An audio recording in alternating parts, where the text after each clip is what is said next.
up, guys? So I just saw All the Money in the World. Yes, this is the last movie of 2017 that I just got to see. Wow. So just in case, I'll go over the story real quick. This is about Getty's grandson getting kidnapped, and Getty was a big, rich tycoon, mainly through oil, and he was probably the richest man in the world during the 70s and 60s.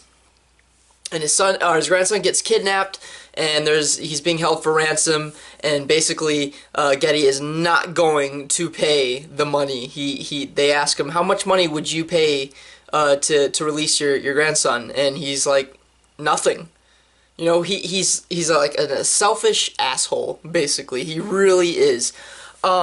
But this movie, originally when I saw the trailers, I kind of was watching this and I was like, oh, Kevin Spacey, that's great. I like Kevin Spacey. This is and Mark Wahlberg's in it. I'm kind of not really a huge fan of Mark Wahlberg, but whatever. Mark Wahlberg, he's pretty good in movies, but Kevin Spacey was the reason I wanted to see this. And then the whole thing happened with the sexual assault, the allegations going on in Hollywood, and Kevin Spacey was involved. He got kicked off. They reshot all of Kevin Spacey's scenes with Christopher Plummer in like 9 days, which is insane. And the movie was still released, I believe, around the same time it was originally supposed to be released. So that whole aspect of this film being made was pretty interesting. I wish I really could have seen Kevin Spacey do his work. Maybe one day they'll release his scenes, you know, way in the future. They'll release some of his unfinished, his completed scenes. It would be cool to see a comparison of Christopher Plummer and Kevin Spacey, just the different ways they played this character. Christopher Plummer, though, did a fantastic job. He really did a good job playing this character. I really do wish I could have seen Kevin Spacey, however.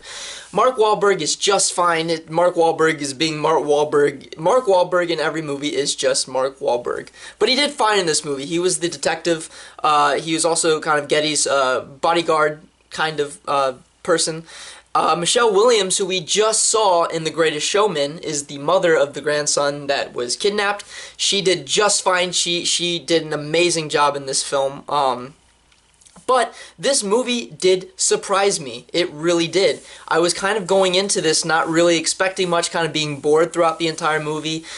It had me interested the entire film. I mean, it was a long movie, but I wasn't looking at my watch like, when is this going to end? This movie kind of had you, you know, on the edge of your seat. Like, I hope this kid gets away and, you know, escapes. This movie surprised me. This is a surprising movie. It's definitely one of the shockers of the year, for me at least. But I really did enjoy this film. However, there are a few negatives, just a few, a little nitpicky. The film decided at the beginning to do several scenes in black and white.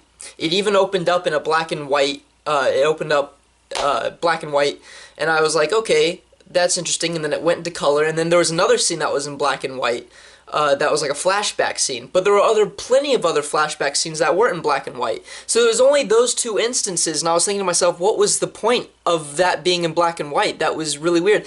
There is a part in the movie when it shows the grandson and Getty, and they have a relationship, and just how much this grandson means to him, and that was really kind of good to see just what their relationship was, and then it's kind of shocking to realize that he's not going to pay that money in order to release the grandson. And that's another thing. He won't release any of them. He won't give any money away. He's like, I'm not going to pay any money to have my grandson released. You know, he's like, yeah, I'm the richest man in the world, but what if, you know, the oil stock crashes or something? Then I'm vulnerable. But yet he'll go and buy very expensive art. Later on, at the end of the movie, I actually realized why he didn't really pay the money. I don't want to give anything away, but this movie also had a very cringe-worthy, close your eyes, I can't watch, made me queasy scene involving an ear, and I'm not going to give anything else away. But this movie was a surprise. So, if I have to give this movie a score, 4 out of 5. 4 out of 5. That is fine. It was definitely a movie that shocked me and surprised me, a movie I wasn't expecting to like as much as I did.